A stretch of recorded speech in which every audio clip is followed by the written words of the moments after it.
Om Shanti. Om Shanti. Good morning.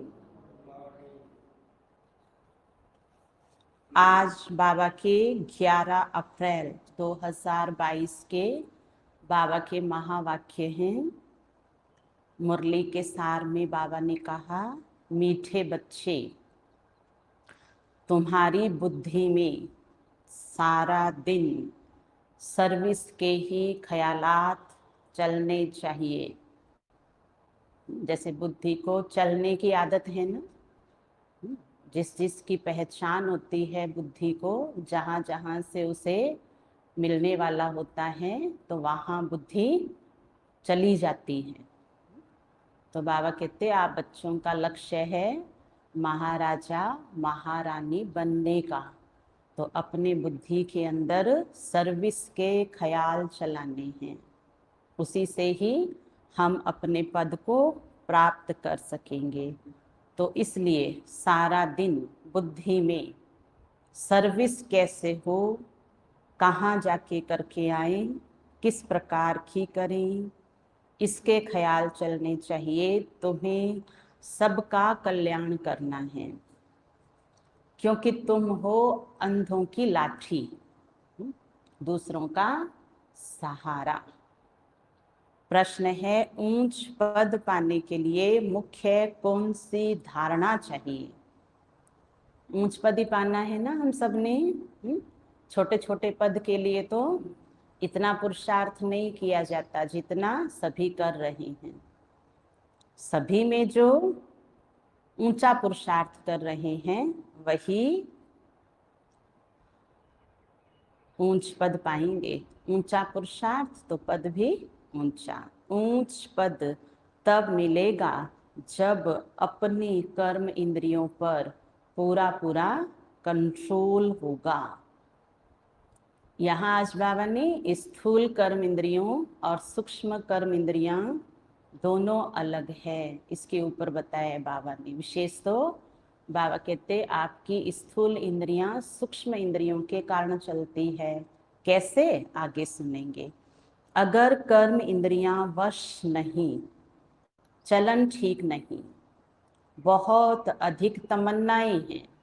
क्या है?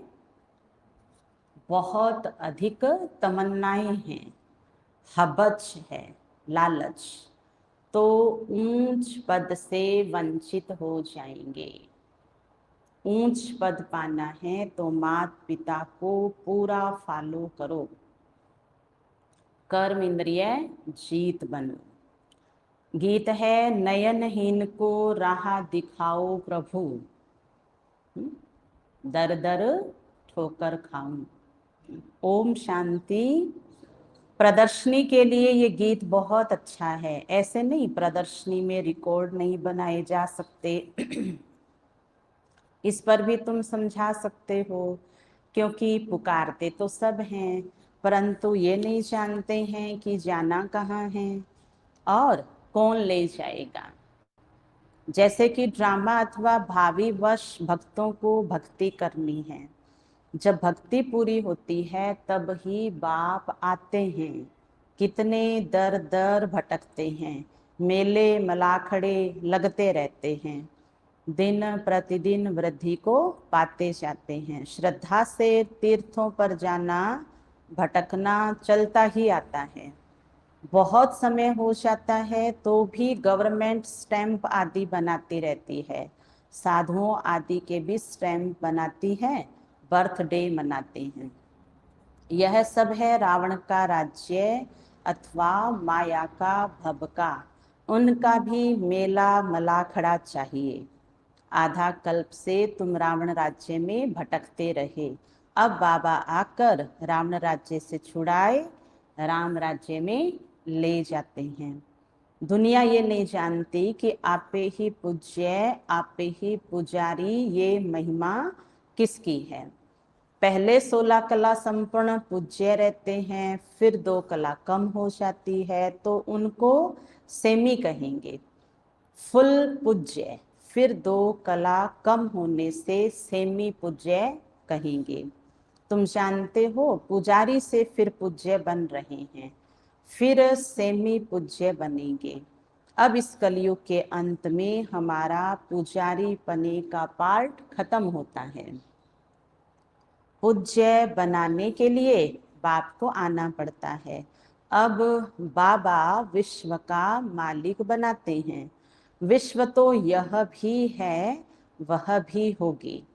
वहाँ मनुष्य बहुत थोड़े होते हैं, एक धर्म होता है। अनेक धर्म होने से भी हंगामा होता है। अब बाबा आया है लायक बनाने। एक धर्म की दुनिया में भी बाबा कहते हर आत्मा अपने पुरुषार्थ के अनुसार ही जा सकती है। जितना बाबा को याद करेंगे उतना अपना भी कल्याण करेंगे। देखना है, देखना है ना, खुद को खुद में देखना कि कल्याण करने का कितना शौक रहता है। क्योंकि शौक जो होता है वो हर जगह साथ में जाता है। जैसे किसी को भुजिया खाने की आदत होगी ना बीकानेर की, तो हर दुकान पर नमकीन की क्या देखेगा, यहाँ बीकानेरी भुजिया तो है ना। जहां भी जाएगा कि चलो पहले नमकीन की दुकान पे चलते हैं और वहां से क्या लेंगे, है ना, भुजिया लेंगे। तो बाबा कहते शौक शौक ही होता है। तो क्या सबका कल्याण हो ऐसा शौक है? जैसे आर्टिस्ट है उनको ख्याल रहता है ऐसे ऐसे चित्र बनाएं जिससे मनुष्य अच्छी रीति समझ जाए। समझेंगे हम बेहद के बाप की सर्विस करते हैं, भारत को स्वर्ग बनाना है। प्रदर्शनी में देखो कितने ढेर आते हैं। तो प्रदर्शनी के ऐसे चित्र बनाएं जो कोई भी समझ जाए कि ये चित्र एक्यूरेट रास्ता बताने वाले हैं। मेले मलाखड़े आदि जो हैं वह तो उनके आगे कुछ भी नहीं है। आर्टिस्ट जो इस ज्ञान को समझते हैं उनकी बुद्धि में रहेगा। ऐसे ऐसे चित्र बनाए जो बहुतों का कल्याण हो जावे। रात दिन बुद्धि इस बात में लगी रहे। पर अब ये कार्य तो कर दिया ना जिन्होंने करना था। ये तो बहुत पुरानी बात बाबा सुना रहे हैं। अब तो बाबा कह रहे हैं आप अपनी योग्यता अनुसार सर्विस करो। ला सकते हैं तो लेके आए, लेके जा सकते हैं तो लेके जाएं। क्या लेके जाएं? सभा तैयार करो तो वहां सुनाने वाले जाकर के सुनाएंगे। आपके साथ कोई आ जाता है तो उनको यहाँ लेकर के आना है। अपना अपना तो सबको सर्विस का पार्ट प्ले करना है। तो रात दिन बुद्धि में इस बात को ही सर्विस के रूप में चलाते रहें, कैसे किसका कल्याण करें। इन चीजों का बहुत शौक रहता है। मौत तो अचानक आता है। अगर जुत्ती आदि की याद में रहे मौत आ गया तो जुत्ती जैसा, हाँ जुत्ती जैसा जन्म मिलेगा। क्या याद रहा? पैर में पहनने की जुत्ती। तो कौन सी जुत्ती? पुराना शरीर रूपी जुत्ती की याद में रहे तो मौत आ गया तो जुत्ती जैसा जन्म मिलेगा। कई बार स्थूल में भी ऐसा होता है। बाहर जब अपने पसंद की चप्पल खोल के आएंगे ना, शूज खोल के आएंगे, तो डायमंड हॉल में बैठे हैं तो बार बार बुद्धि अगर बाबा ने आज हबच की बात की है ना, तो हबच में जो पसंद की पहनने की चीजें हैं, है ना, फेवरेट, है ना, खाने की चीजें हैं, बुद्धि वहां जाती है बार बार। और लोभ तो बाबा कहते हैं ऐसा, चाहे पहनने की चीजों का चाहे खाने की चीजों का, लोभ भी एक रस है जो बार बार, है ना, बुद्धि को बाबा से मुरली से निकाल करके अपनी तरफ ले जाती है। तो हम दोनों ही अर्थ निकालें कि देह भान की जुत्ती याद है ना, मेल को फीमेल याद है, फीमेल को मेल याद है, तो बाबा कहते वैसा ही जन्म मिलेगा। और अपने संकल्प अगर चीज वस्तुओं में जाएंगे तो फिर आगे भी तो आत्मा इससे छूटेगी नहीं, तो फिर वहां जाकर के सेवा करेगी। यहाँ तो बाबा कहते हैं देह सहित सबको भूलना है। यह भी तुम समझते हो कि बाप कौन है? कोई से पूछो आत्माओं के बाप को जानते हो? कहते हैं नहीं। याद कितना करते हैं? मांगते रहते हैं। देवियों से भी जाकर मंदिर में मांगते हैं। मांग रहे थे ना अभी 9 दिन लगातार, है ना, मांग रहे थे। देवियों से मांग रहे थे। देवी की पूजा की और कुछ मिल गया तो बस उन पर, है ना, कुर्बान हो जाते हैं। फिर पुजारी को भी पकड़ लेते हैं कि यह भी आशीर्वाद आदि करते हैं। देखो कितनी अंधश्रद्धा है। तो ऐसे ऐसे गीतों पर प्रदर्शनी में भी समझा सकते हो। यह प्रदर्शनी तो गांव गांव में जाएगी, चली गई है। बाप गरीब निवास है, उनको जोर से उठाना है। शाहूकार तो कोठों में कोई निकलेगा, प्रजा तो ढेर है। यहाँ तो मनुष्य से देवता बनना है। बाप से वर्षा मिलता है। पहले पहले तो बाप को जानना चाहिए कि वह हमको पढ़ाते हैं। इस समय मनुष्य कितने पत्थर बुद्धि है, देखते भी हैं, इतने सेंटर्स पर आते हैं। देखा है ना, फंक्शन प्रोग्राम में भीड़ होती है। तो बाबा कहते क्या सबको निश्चय है? जो आए हैं उनको देख के बाबा का ख्याल चला है कि क्या इनको निश्चय हो गया? हो गया तो बाबा कितना खुश होंगे। और अगर निश्चय नहीं है तो फिर तो बाबा उनको देखेगा, है ना, कि बाप टीचर सतगुरु है। आए तो बहुत, पर निश्चय सबको एक जैसा नहीं हुआ। एक दूसरा गीत भी है, इस पाप की दुनिया से दूर ले चल, चित चैन जहां पाए वहां ले चल।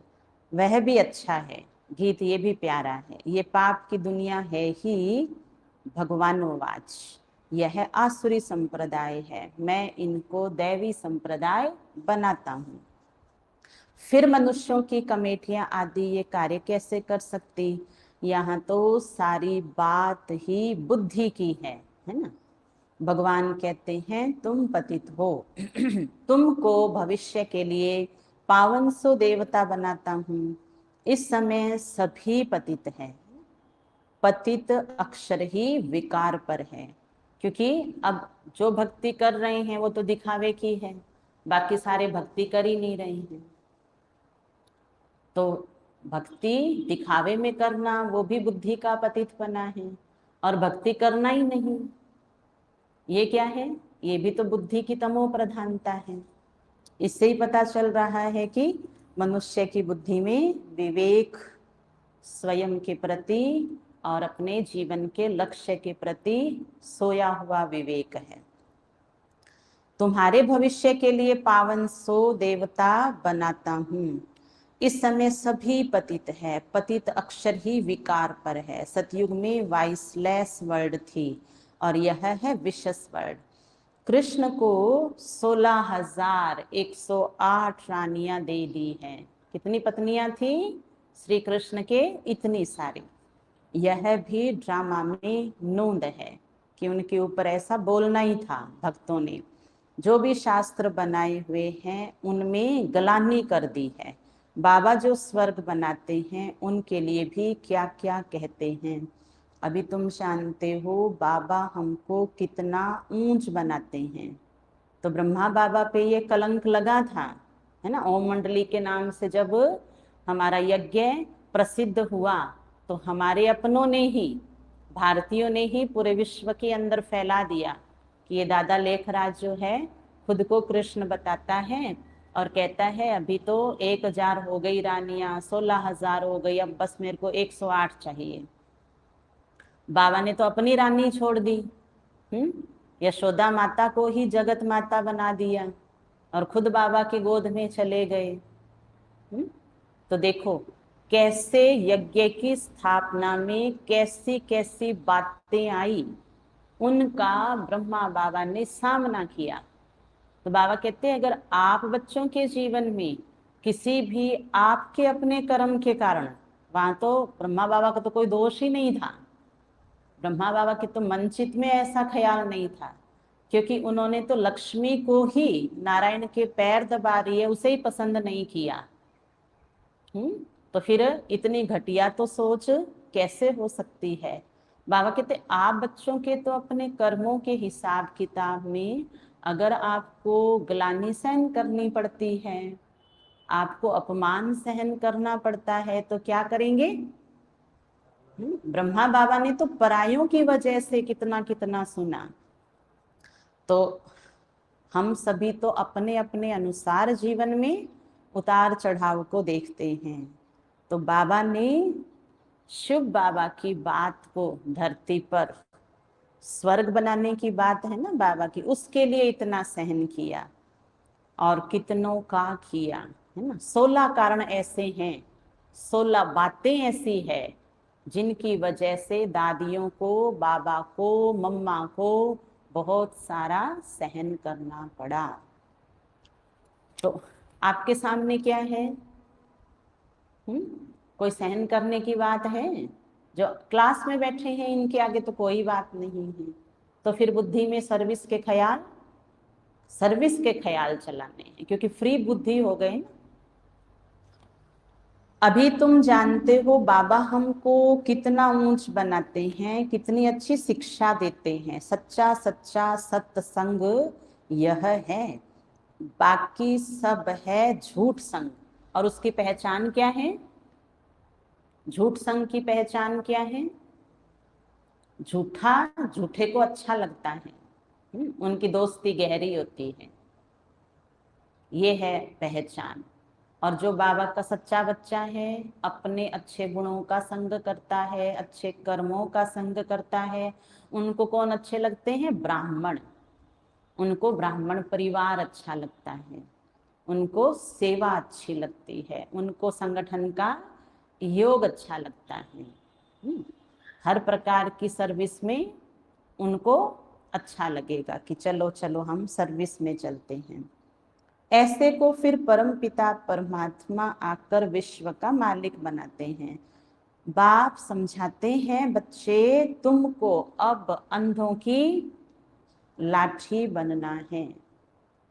जो खुद ही सज्जे नहीं है वह फिर औरों की लाठी क्या बनेंगे? अब बाबा पहले अपने बच्चों को तो ध्यान से देख करके और उनको ठीक करेगा ना, कि देखो बच्चे अपने आप को देखो, भल करके ज्ञान का विनाश नहीं होता। एक बारी माँ बाप कहा तो कुछ न कुछ मिलना चाहिए, परंतु नंबरवार पद तो है ना, चलन से भी कुछ मालूम पड़ जाता है। और चलन तो बाद में प्रकट होती है। लौकिक में तो क्या कहा है? पूत के पैर कहाँ है? वहां तो आपको तो अपने आप ही पता चल गया था, ऐसा कहा गया है। बाबा ने तो आया, फिर कोर्स कराया, फिर उंगली पकड़ के चलाया, अब बाबा को जाके पता चला है कि ये कौन से वाला बच्चा है। और लौकिक में तो पहले ही पता चल जाता है। तो अब हमें ये ध्यान रखना है कि हम सपूत बन करके चलें। अच्छा, उसमें सपूत का पूत का दोनों का ही पता चलता है क्या लौकिक में? पालने में पैर देख करके बताइए भाई बहने, आपकी कहावत सुनी है हमने तो पता चल गया था क्या कि ये सपूत निकलेगा और ये कपूत निकलेगा? हुआ था ऐसा? अच्छा, सत्यनारायण भाई बता रहे हैं। ठीक है, इसकी भी कहानी सुना ना, आपको तो अनुभव है ना कि कैसे आपने क्या देखा था, पैरों के अंदर क्या निशान था, कैसे वो मारपीट कर रहा था पैरों से। तो आपको पता ही चल गया कि ये संत है या ये शैतान है। बाबा कहते मैं भी देख रहा हूँ, चलन से भी कुछ मालूम पड़ जाता है, बिगर पुरुषार्थ तो पानी भी ना मिले। इसको कर्म क्षेत्र कहा जाता है। यहाँ कर्म बिगर मनुष्य रह ना सके। कर्म संन्यास अक्षर ही रोंग है, बहुत हट करते हैं, पानी पर चलना सीखते हैं, आग पर चलना सीखते हैं, परंतु फायदा क्या मिला? मुफ्त आयु गवाते हैं। भक्ति की जाती है रावण के दुख से छूटने के लिए, छूट कर फिर वापस जाना है, इसलिए सब याद करते हैं। हम मुक्ति धाम में जाएं अथवा सुख धाम में जाएं, दोनों ही पास्ट हो गए हैं। भारत सुख धाम था, अब नरक है, तो नरकवासी कहेंगे ना। तुम खुद कहते हो फलाना फलाना स्वर्ग में आ गया ऐसे कहेंगे, या फलाना स्वर्ग में चला गया। आ गया तब तो नहीं कहते हैं क्योंकि है नहीं। अगर स्वर्ग हो तो कहे ना कि ये तो स्वर्ग में आ गया है। और चला गया तो वो गया है, पहले कहाँ था? पहले वो नरक में था। तो अब वो के स्वर्ग में चला गया। लेकिन ये तो नियम नहीं है। नरक में आया, नरक के काम किए तो फिर अगला जन्म भी। अभी अभी बाबा बोले कि जुत्ती की याद रहेगी तो कैसा जन्म मिलेगा? जुत्ती जैसा, है ना, देह अभिमान की दुनिया में आएंगी। तुम खुद कहते हो फलाना स्वर्गवासी हुआ, अच्छा वो तो गया स्वर्ग में, तुम कहाँ हो? तुम तो फिर नरक में हो ना। हेवन के अंगेस्ट हेल है, बाकी वह तो है शांति धाम। बड़े बड़े लोग इतना भी समझते नहीं हैं, अपने को आपे ही सिद्ध करते हैं कि हम हेल में हैं। बड़ी युक्ति से सिद्ध करके बताना है, बड़े बड़े को भी बताना है। यह प्रदर्शनी तो बहुत काम कर दिखाएगी। इस समय मनुष्य कितने पाप करते हैं, स्वर्ग में ऐसी बातें होती नहीं, वहां तो प्रारब्ध है। तुम फिर से अब स्वर्ग में चलते हो। तुम कहेंगे अनेक बार इस विश्व के मालिक हम बने हैं, फिर अब बन रहे हैं। दुनिया में किसी को भी पता नहीं है, तुम्हारे में भी कोई समझते हैं। इस खेल से कोई छूट नहीं सकते। बाबा कहते मुक्त नहीं हो सकता है कोई भी। जो कर लिया वो भी रिकॉर्ड है, जो करना है उसकी भी रिकॉर्डिंग बन जाएगी। करोगे तो हो जाएगा। तो बाबा कहते जिसने जैसा बीज डाला, जैसा पार्ट प्ले किया, उसका रिकॉर्ड तैयार है। मोक्ष भी मनुष्य तब चाहते हैं जब दुखी होते हैं। बाबा तो कहते हैं अच्छी रीति पुरुषार्थ करो, माँ बाप को फॉलो कर अच्छा पद पालो, अपनी चलन को सुधारो। क्योंकि कल बाबा ने कहा आपकी अपनी चलन से ही आप परेशान हो। हरे क्या है, अपनी कमी से परेशान है। और कई बार तो उस कमी का इतना चिंतन खुद कर लेते हैं जहां पर उसे निकालने के पुरुषार्थ में समय ही नहीं दे पाते हैं। ना मनन चलेगा बुद्धि के अंदर और ना ही बैठ करके मन को एकाग्र कर पाएंगे। और कर्मणा सेवा करके फिर उस कमजोरी को मिटाना, वहां तो सहन शक्ति चाहिए। गर्मी भी सहन करनी पड़ती है और कार्य सही नहीं हो रहा है तो उसमें फिर गाइडेंस भी लेनी पड़ती है, तो फिर वो भी सहन शक्ति वहां नहीं होने की वजह से कमजोरी अपना असर दिखा देती है। और फिर वहां को क्या आता है? अहम। कल का स्लोगन क्या है? अहम। अहम से आता है वहम। और वहम से क्या आता है? अहम वहम दो बहन भाई हैं। बाबा कहते हैं इनको छोड़ो, अपने पे रहम करो। हाँ, जो अपने पे रहम करेगा वो अहम वहम से मुक्त हो जाएगा। तो अपनी कमजोरी मिटाना ही अपनी चलन को सुधारना है। बाबा तो रास्ता बता रहे हैं, फिर उस पर क्यों नहीं चलते हो? पूछ रहे हैं बाबा कि बच्चे रास्ते पे क्यों नहीं चल रहे हो, इससे तो पहले ठीक था। पहले ठीक नहीं था क्योंकि पीछे आप देखेंगे तो आपके पीछे बहुत भीड़ है। वो कहेंगे अरे पीछे मुड़ के मत देखो, हम तो आपके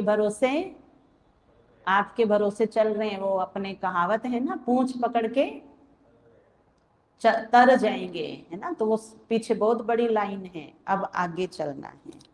जास्ती तमन्नाएं नहीं रखनी चाहिए।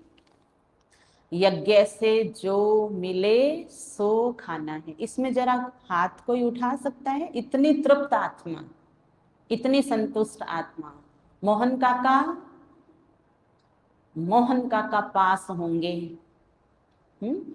घर में जो बना जिस समय, वाह। हाँ, इसमें तो देखो हमें बहुत नाज है हमारे यहाँ के लोकल भाई बहनों पे लगभग, कि बाबा के घर में जो मिलता है, मधुबन में जो मिलता है, घर पे भी जो मिलता है, चुपचाप बाबा की याद में खा लेते हैं। अच्छा, एक बार सब इस बात को अगर मानते हैं तो हाथ उठाओ कि नहीं।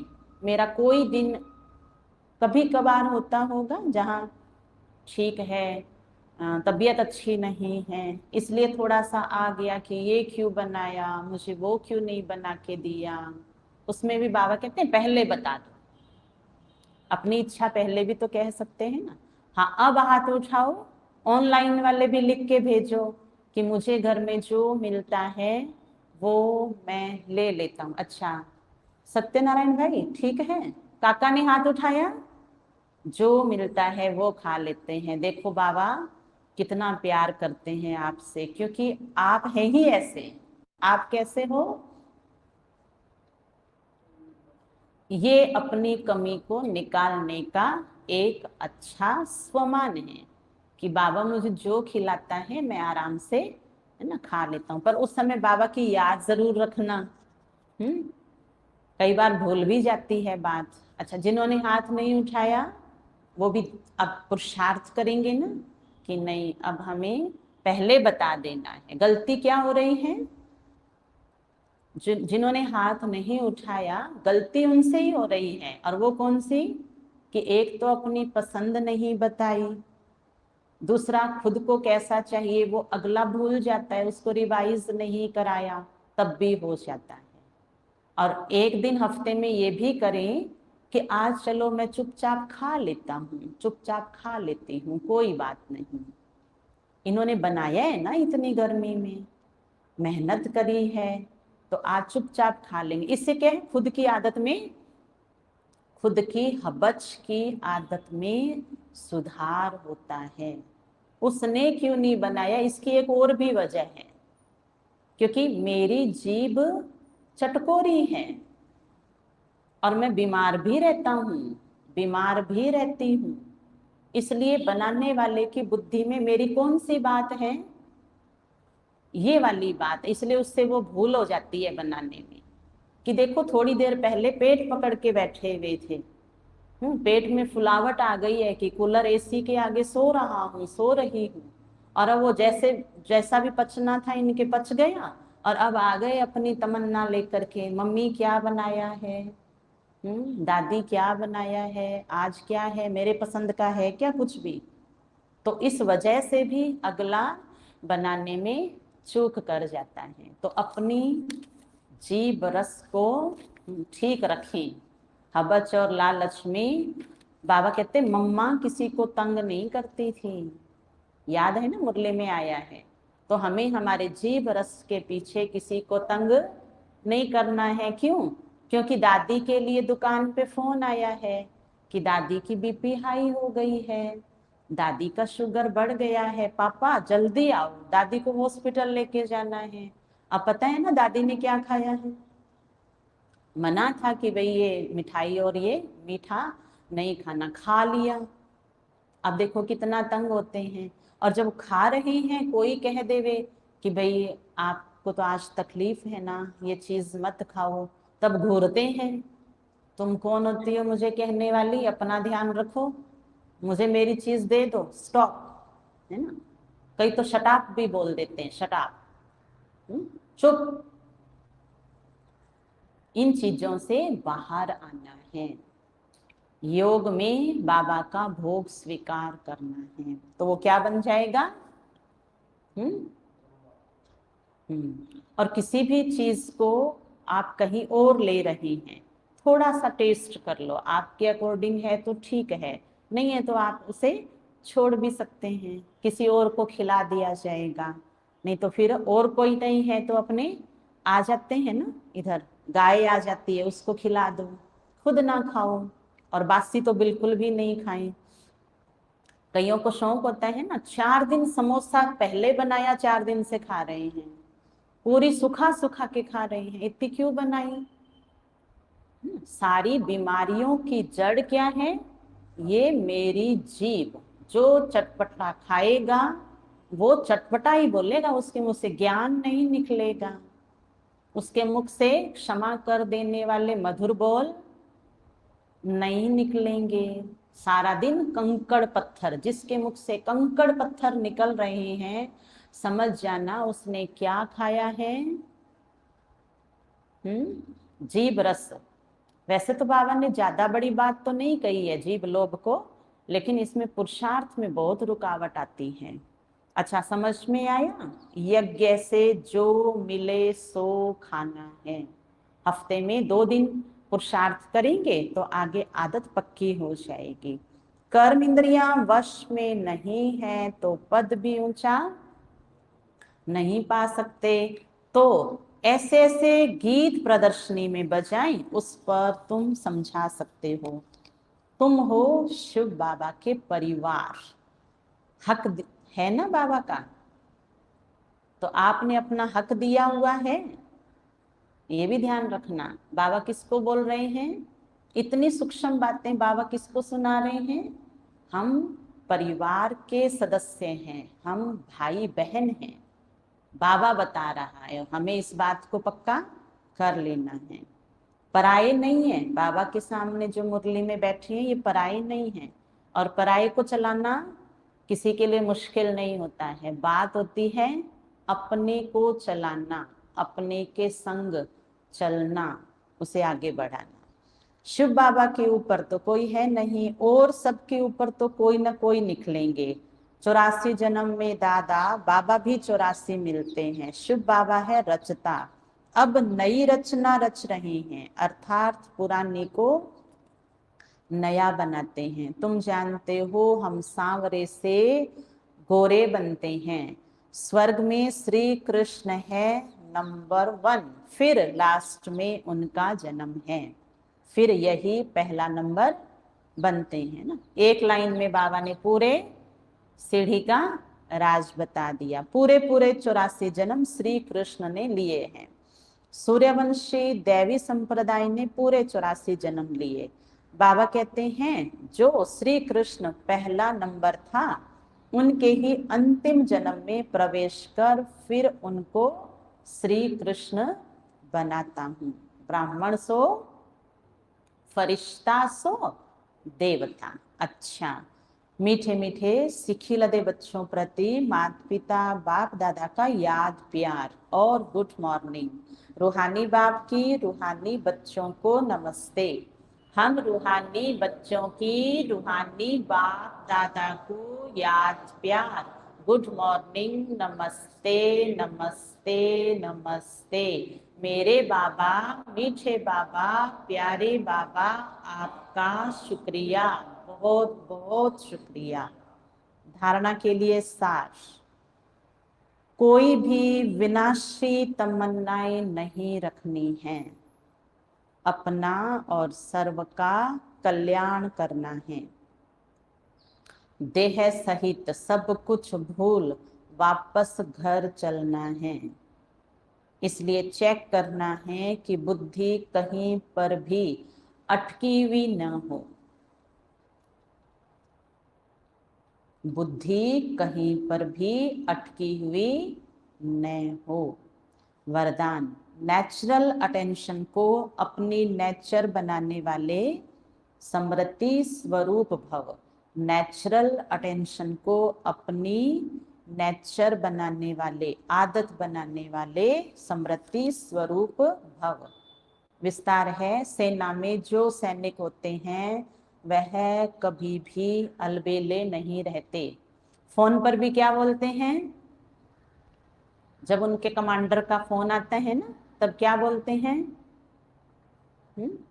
वो जय हिंद सर। फोन आते ही जय हिंद सर, ऐसे नहीं तुम कौन हो, हेलो कौन हो, ऐसे नहीं बोलते हैं सैनिक। जैसे कमांडर सामने आया, जय हिंद सर, ऐसे हाथ करेंगे, इतना अलर्ट एनी टाइम। और कोई अगर सोया हुआ है ना कमरे में और कमांडर ने आवाज लगा दी, तब भी उठकर खड़ा होकर सीधा ही क्या कहेंगे, जय हिंद सर। जय हिंद ऐसे बोलते हैं, any time alert. Yes sir, yes sir, no sir, yes sir, जय हिंद सर, ओके सर, इतना अलर्ट। तो हमें नेचुरल अपने जीवन में अटेंशन को आदत बना लेना है। हमें बार बार किसी बात के लिए नहीं बोला जाए, क्योंकि बोलने वाले की बुद्धि खर्च होती है, बोलने वाले के बोल खर्च होते हैं। और हम कौन हैं? हम तो बुद्धिवान आत्माएं हैं, दिव्य बुद्धि से संपन्न आत्माएं हैं। तो हमें अगले को बुलाए बिना ही ध्यान अपनी कमी पर ले जाना, ये भी क्या है? अटेंशन है। क्योंकि भूल तो फिर भी हो सकती है ना, गलती फिर भी हो सकती है, ध्यान नहीं था, लेकिन किसी ने देखा, इशारा किया, तुरंत कॉन्शियस आ गया, अच्छा दिस इज रॉन्ग, ये गलत था, अब मैं ठीक हूँ। जैसे सेना में जो सैनिक होते हैं वह कभी भी अलबेले नहीं रहते, सदा अटेंशन में अलर्ट रहते हैं। आप भी पांडव सेना हो, इसलिए जरा भी अलबेलापन ना हो, मन बुद्धि में लाइटनेस हो, अटेंशन एक नेचुरल विधि बन जाए। कई अटेंशन का भी टेंशन रखते हैं, लेकिन टेंशन की लाइफ सदा नहीं चल सकती, इसलिए नेचुरल अटेंशन अपनी नेचर बनाओ। अटेंशन रखने से स्वतः समृद्धि स्वरूप बन जाएंगे, विसमृद्धि की आदत छूट जाएगी। स्लोगन है, स्वयं के स्वयं टीचर बनो। कौन किसका टीचर बने? खुद, खुद के टीचर बने, तो सर्व कमजोरियां स्वतः समाप्त हो जाएगी। अपनी कमजोरियों को मिटाने का आधार है अपना टीचर खुद बने, सीखना और सिखाना, स्वयं को सिखाना, स्वयं पहले सीखना, स्वयं के स्वयं टीचर बनो तो सर्व कमजोरियां स्वतः समाप्त हो जाएगी। अच्छा, ओम शांति।